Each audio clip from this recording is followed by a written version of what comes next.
기가은비 기술가정을 부탁해.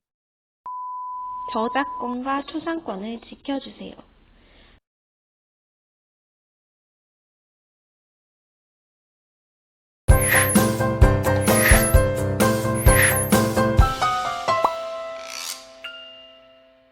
오늘은 청소년의 발달 중에서 인지적 발달과 도덕적 발달에 대해 공부를 하도록 할게요. 먼저 인지란 무엇일까요? 이 질문을 하면 보통 친구들이 인식한다 정도로 대답을 하는 것 같아요. 인지했다라는 말은 무언가를 인식하고 지각했다 정도로 생각하시면 좋을 것 같아요. 우리 책에는 자극을 받아들이고 저장하며 인출하는 일련의 정신 과정이라고 나와 있어요. 말이 조금 어렵죠? 그림으로 설명드릴게요. 여러분이 어떤 정보를 접하겠죠? 이 정보를 읽을 수도 있고요, 들을 수도 있고요, 볼 수도 있을 겁니다. 이걸 바로 자극이라고 해요. 이상한 거 보는 거 아니에요? 오해하지 말아요. 그러면 우리 머리는 이 정보를 처리하는 과정에서 머릿속에 저장을 하게 되겠죠. 그러면 이게 여러분에게 생각으로 변화돼서 바깥으로 인출되는 과정이 일어납니다. 쉽게 생각해서 어떤 것을 받아들이고 처리하는 과정을 인지라고 생각하면 됩니다.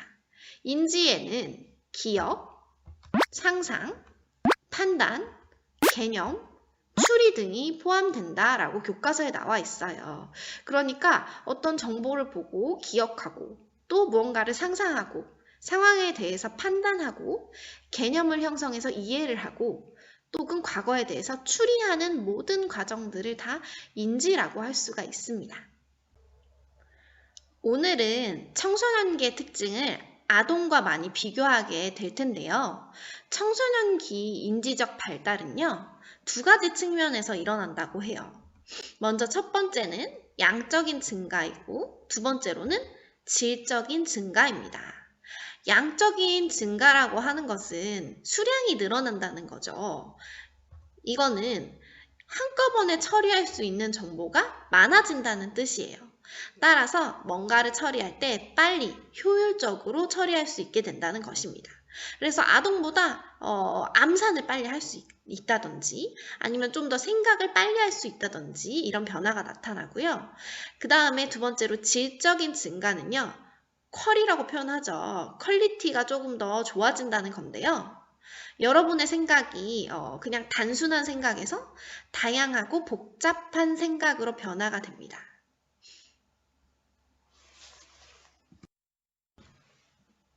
인지적 발달은 무언가를 알게 되고 생각이 자라나는 과정이라고 할 수 있는데요. 이런 청소년기의 인지적 발달이 일어나려면 어떻게 해야 될까요? 여러분의 생각이 쑥쑥 자라나기 위해서는 독서를 하거나 꾸준한 학습을 하거나 다양한 경험을 하는 것이 좋다고 책에 나와 있어요. 이런 것들이 영향을 주어서 여러분의 생각이 쑥쑥 자라나게 되는 겁니다. 이 세 가지 활동엔 공통점이 있어요. 바로 복잡한 생각을 할 수 있도록 생각하는 능력을 요구한다는 겁니다. 인지적 발달이 질적으로 일어나면요. 추상적 사고, 가설적 사고, 조합적 사고, 이상주의적 사고 등을 하게 된다고 해요. 그러면 이 사고들을 오늘 하나씩 배워볼 텐데요. 사고란 무슨 뜻일까요? 제가 수업 시간에 학생들에게 사고가 뭐예요? 라고 물어보면 100% 다 이렇게 대답을 합니다. 차 사고요. 네, 이거 아니고요. 사고라는 것은 생각할 상고할 고자를 써서요. 생각하고 궁리한다는 뜻입니다. 좀 깊이 생각한다 정도로 생각하면 되는데 심리학 용어로서는 심상이나 지식을 사용하는 마음의 작용이라고 나와 있어요.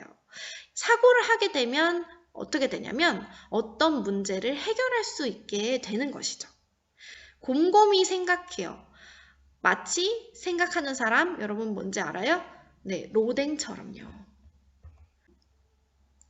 즉, 인지적 발달이 일어나서 생각하는 힘이 길러지면요. 추상적 사고, 가설적 사고, 조합적 사고, 이상주의적 사고, 자기중심적 사고 등 이렇게 다양한 사고를 할 수 있게 되는데요. 이제 뒤에서 이게 무엇인지 하나씩 알아보도록 하겠습니다. 첫 번째 사고 방식은 자기중심적 사고입니다. 청소년기가 되면요. 자신의 외모와 행동에 너무 몰두하게 되면서 다른 사람들도 자신에게 관심이 있다고 생각하게 된대요. 이것을 바로 자기중심적 사고라고 하는데요. 이걸 수업 시간에 얘기하면 보통 친구들이 관종 아니야? 관종? 이렇게 얘기를 해요. 왜 이런 사고방식이 나타나는 걸까요? 청소년기에는 신체적 발달, 정서적 발달, 그리고 도덕적 발달 등 다양한 발달이 급격하게 일어납니다. 그래서 청소년들이 자기 스스로에게 관심이 많아요. 그리고 자기 자신에 대해서 더 알고 싶어 하는 그런 모습이 나타나요. 이 왼쪽의 그림을 보면요. 어떤 친구가 거울에 비친 자신의 모습을 보고 있죠? 그러면서 무슨 생각을 할까요? 그놈 참 잘생겼네. 이런 생각을 할 수도 있겠죠. 그러니까 스스로에게 성장이 일어나면서 자신의 외모와 행동에 너무 몰두한 나머지 딴 사람들도 자신에게 관심이 있다고 생각합니다. 이게 바로 자기중심적 사고고요. 여러분이 쓰는 언어로는 관종 같다라고 생각할 수도 있겠죠. 이 자기중심적 사고는 그럼 평생 동안 일어날까요?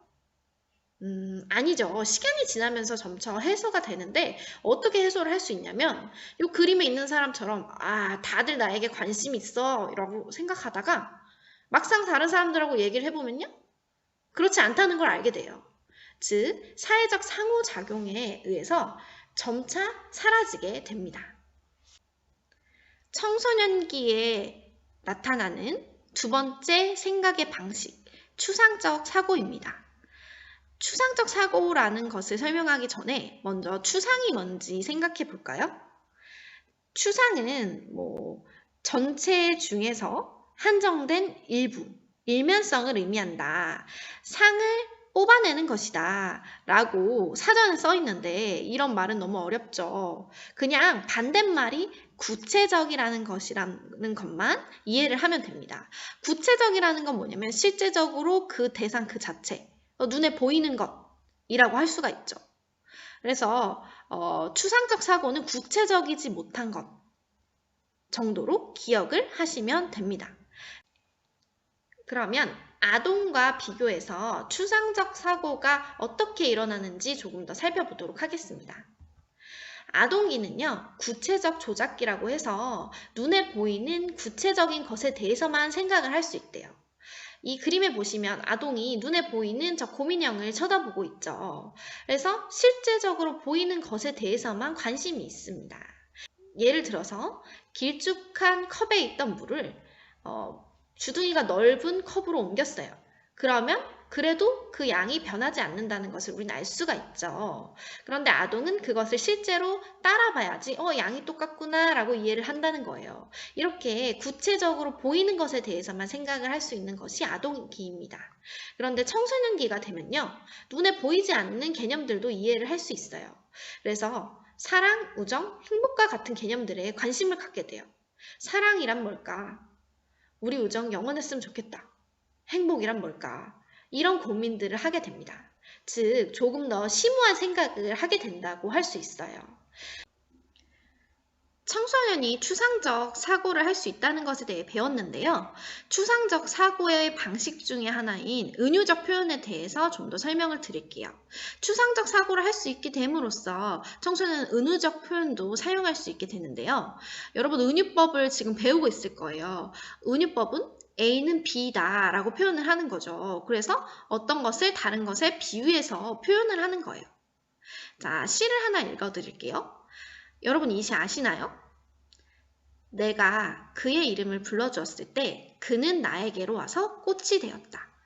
김춘수 꽃. 꽃이 되었다는 의미가 뭘로 느껴지나요? 꽃이 되었다는 게 실제로 꽃으로 변신했다는 뜻인가요? 아니겠죠. 그러나 아동은 꽃이 되었다고 하면 선생님 어떻게 사람이 꽃이 될 수 있어요? 라고 생각을 한다는 거죠. 그래서 청소년은 사물의 속성을 파악하여 다른 대상물의 사건이나 대상을 비유적으로 묘사할 수 있다 라고 우리 책에 나와 있어요. 어떤 특징을 가지고 다른 대상을 비유해서 표현할 수 있게 되는 거죠. 청소년기에 어떤 생각을 하게 되는지 배우고 있습니다. 세 번째는 가설적 사고입니다. 범인은 이 안에 있어. 여러분, 이 대사가 어느 만화에서 나오는 건지 아시나요? 네, 맞아요. 보통 명탐정 코난에서 많이 나오는 대사죠. 코난으로 이 가설적 사고를 표현해 보았어요. 청소년기에는 if, 만약에 라는 문장을 사용해서 생각을 할 수가 있어요. 만약에 내가 여행을 간다면 어디로 갈 것인가? 만약에 우리가 체육대회를 한다면 어떤 반티를 맞출 것인가? 그렇게 해서 가설이라는 것을 세웁니다. 뭐뭐 하면 뭐뭐 할 것이다. 우리가 반팔을 입으면 4월에 체육대회를 하기 때문에 추울 것이다. 이런 식으로 하나씩 가설을 세우고 단계적으로 생각하면서 또 시험도 하면서 정답을 찾아내는 것을 가설적 사고라고 해요. 쉽게 얘기해서 여러분 이야기에는 추리와 비슷하다고 생각을 할 수 있겠죠. 다음은 조합적 사고입니다. 여러분, 조합하는 게 뭐죠? 네, 이 퍼즐 그림을 보면 좀 더 잘 생각할 수 있는데요. 조합이라는 것은 합치는 것을 의미하죠.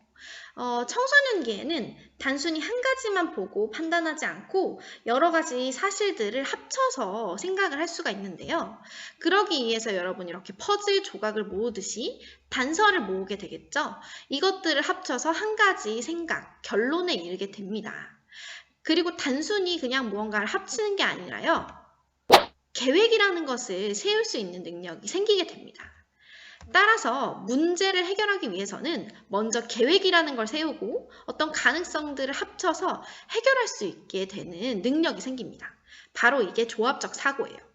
그래서 청소년기에 많이 하는 게 뭐 스터디 플래너 쓰기, 뭐 계획표 세우기 이런 거를 많이 하죠. 그리고 이걸 스스로 할 수 있게 되는 능력이 점점 생기게 되는 겁니다. 그 다음으론 이상주의적 사고에 대해 알아보도록 하겠습니다. 이상주의가 뭔가요? 이상주의의 반대말은 현실주의입니다. 그래서 이상주의는요, 현실보다는 여러분이 바라는 이상에 치중하는 건데요. 내가 실제로 보는 것보다 더 좋다고 생각하는 것에 더 집중을 하게 되는 거죠. 그래서 자신과 다른 사람들에게 이상적이었으면 하는 특성에 대해 생각한다는 거예요. 예를 들면, 내가 생각하는 바람직한 모습이 있어요. 이상형이 있어요. 그렇게 되고 싶다라고 생각해요. 혹은 그런 사람을 만나고 싶다고 생각해요. 부모님에 대해서도 마찬가지예요. 내가 이상적으로 생각하는 부모님의 모습이 있어요. 그래서 우리 부모님이 저랬으면 좋겠어 라고 비교를 많이 하게 되는 겁니다. 비슷한 예시로 청소년기에 그래서 꿈이라는 걸 많이 키우게 되고요. 꿈에 대해서 집중하게 되는 특성도 나타납니다.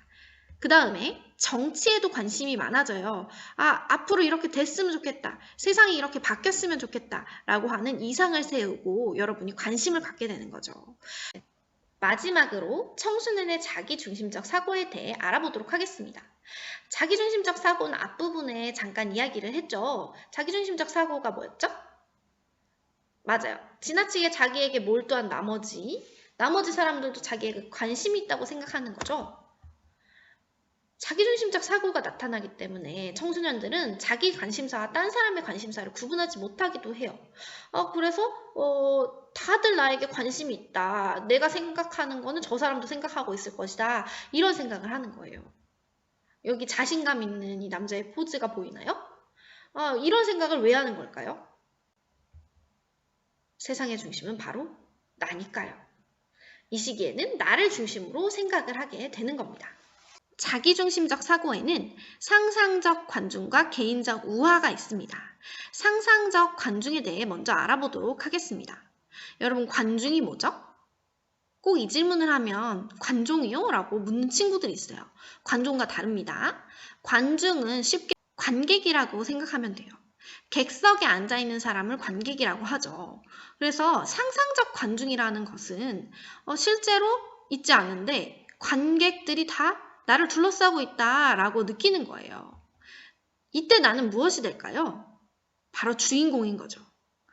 나는 주인공이 되고 무대에 서 있는 것처럼 행동하게 돼요. 그리고 딴 사람들은 모두 나를 지켜보는 구경꾼으로 생각하게 되는 겁니다. 그래서 이런 생각을 하는 거죠. 다들 나를 쳐다보고 있어 라고 생각하는 거예요. 중학교 여학생들은 흔히 이런 이유로 지각을 하는 경우가 있어요. 여학생을 불러서 물어보면 저 오늘 앞머리가 마음에 안 들어가지고 늦었어요.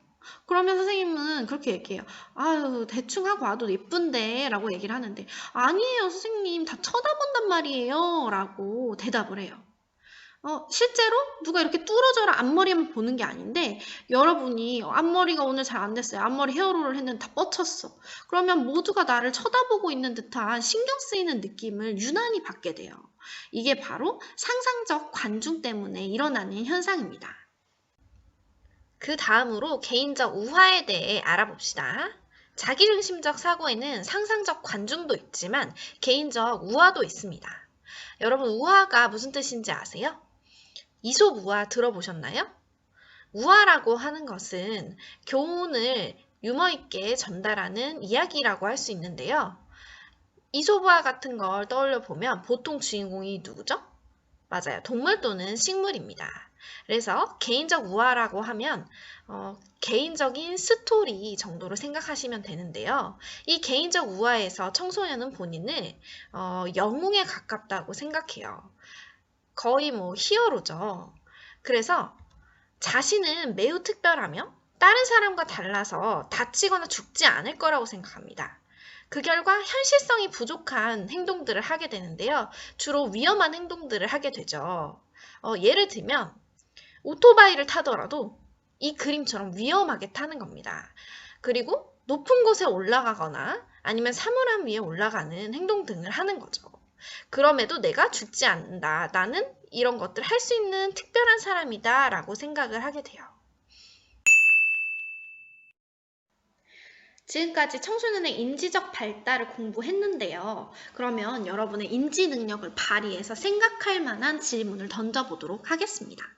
나는 어떤 생각을 할까? 자, 선생님이 하는 얘기를 잘 듣고 어떤 선택을 할지에 대해서 고민해 보세요. 자, 기차가 있어요. 여러분은 이 기차를 운전하는 기장입니다. 기장이 뭔지 모르는 사람도 있어요. 기차를 운전하는 사람이라고 생각하면 돼요. 배로 치면 선장이 있고요. 기차에는 기장이 있는 거죠.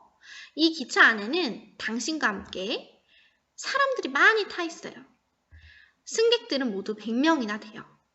그래서 기차를 타고 열심히 운전을 해서 가고 있었는데 갑자기 갈림길이 나타났어요. 자, 둘 중 하나는 선택을 하셔야 돼요. 오늘 여러분이 운전하는 그 길에는 공사가 예정되어 있었는데 공사가 다 성공적으로 끝났다는 연락을 받았습니다. 그래서 그쪽 길로 가야 하는데요. 그 길에 웬일인지 공사 인부들이 아직 서 있는 거예요. 기찻길 위에 공사 인부들이 서 있는데 인원이 모두 7명이나 돼요. 이 길로 지나가면 어떻게 될까요? 공사 인부는 모두 즉시 사망하게 될 거예요. 하지만 지나갈 수는 있어요. 마무리 작업을 하고 있는 것 같아요. 자, 갈림길이라고 했죠. 두 번째 길도 있습니다. 이 길은요, 이 길의 끝에는 막다른 길이기 때문에 벽이 있습니다. 이 벽을 선택하면 어떻게 될까요?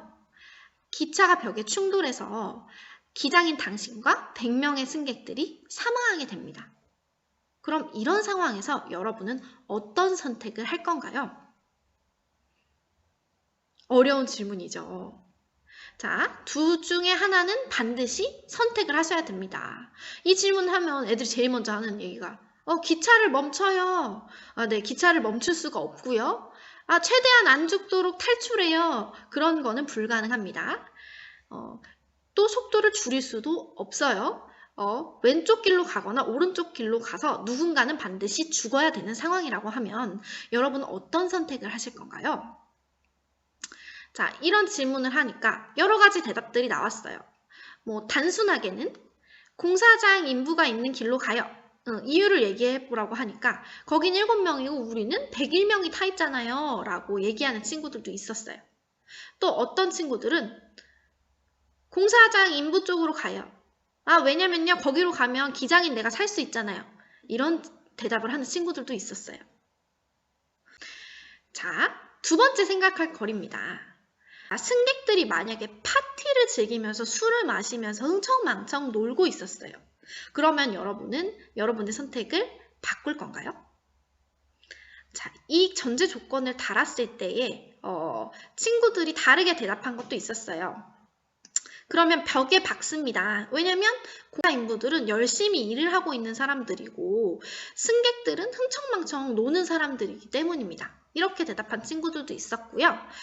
아무래도 기차를 타고 여행을 하면서 파티를 즐기는 사람들이라면 계급이 높거나 잘 사는 사람들일 가능성이 많죠. 그래서 승객들을 살리는 쪽으로 선택을 해요. 공사 인부보다 그 승객들이 중요하니까요. 이렇게 대답한 친구도 있었어요. 자, 이런 여러 가지 것들을 생각해 보면서 뒤로 한번 넘어가 보도록 하겠습니다. 앞에 선생님이 던졌던 질문은 여러분의 인지적 능력을 발휘해야 하는 질문이기도 하지만 도덕성을 드러나게 하는 질문이기도 했어요. 이어서 청소년기의 도덕적 발달에 대해 잠깐 공부를 해보겠습니다. 이걸 공부하기 위해서는 도덕성이 뭔지 생각을 해봐야겠죠.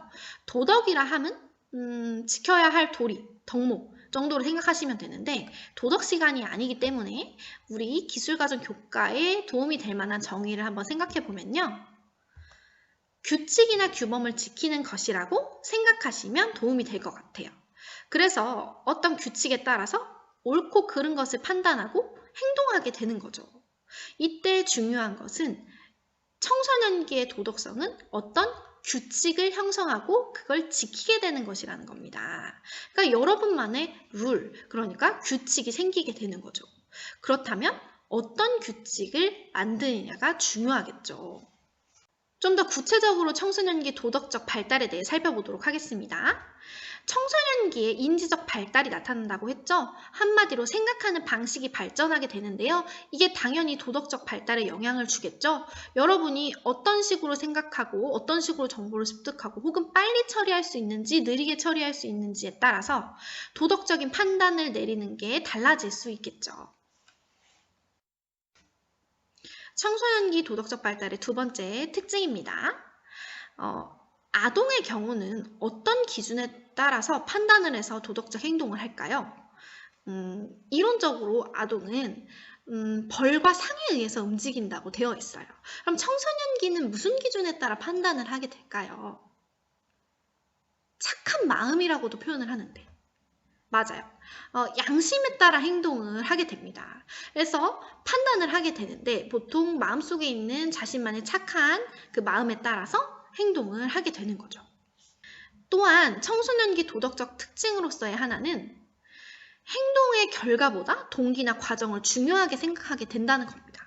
이건 무슨 소리냐면 이 그림을 보면은 다른 친구가 담을 넘어갈 수 있도록 도와주고 있죠. 이때 만약에 담을 넘으려고 발로 받쳐주다가 잘못해서 놓쳤어요. 그래서 오히려 넘어가려던 친구가 다리가 부러졌어요.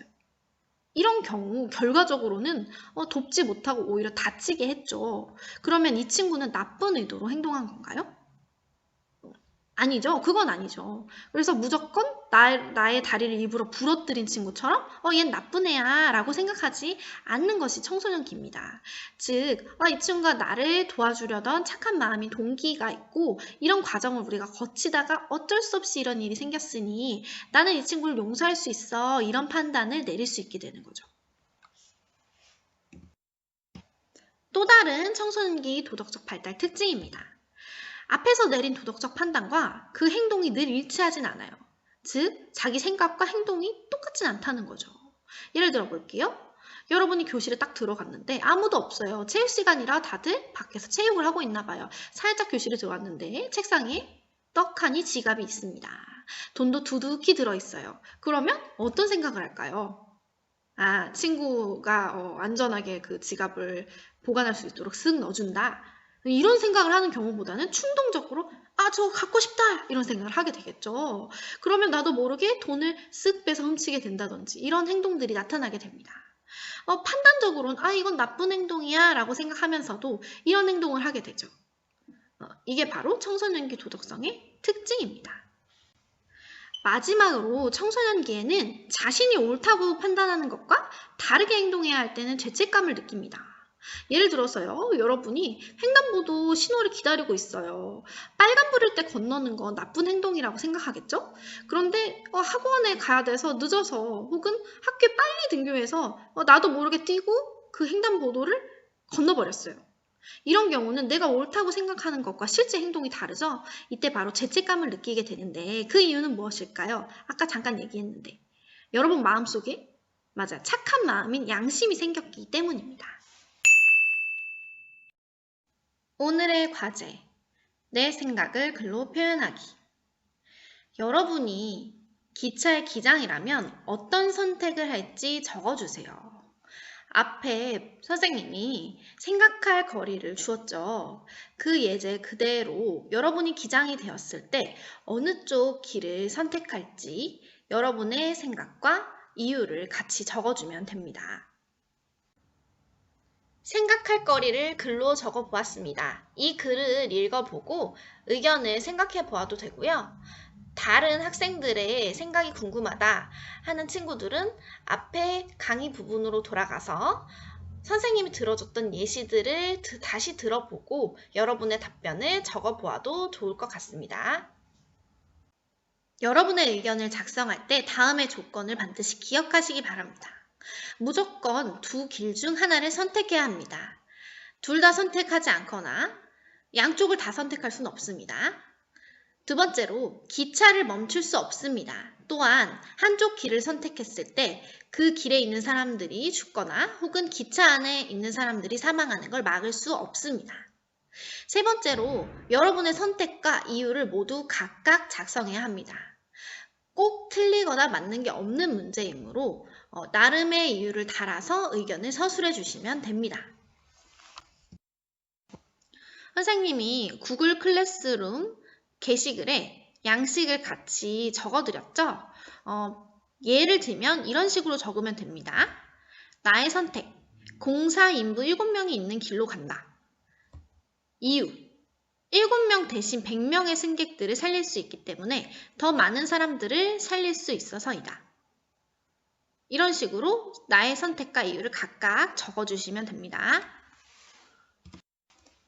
다음으로 구글 클래스룸에 어떻게 과제를 올리면 되는지 설명을 드릴게요. 구글 클래스룸 선생님이 질문 과제로 여러분에게 이 과제를 부여했기 때문에 이번에는 내 과제가 아닌 내 답변이 오른쪽에 있을 거예요. 스마트폰으로 수업을 듣는 친구들은 하단에 내 답변이 있습니다. 거기에 답변을 입력하시면 되는데요. 여기 칸에 나의 선택, 땡땡, 이유 이런 식으로 작성을 해주시면 됩니다. 다 작성을 하고 나서 꼭 해야 되는 게 있죠? 바로 제출 버튼을 누르셔야 합니다. 누르지 않으면 미제출한 학생으로 처리가 되어서 선생님이 여러분이 과제를 했는지 확인하기가 어렵습니다.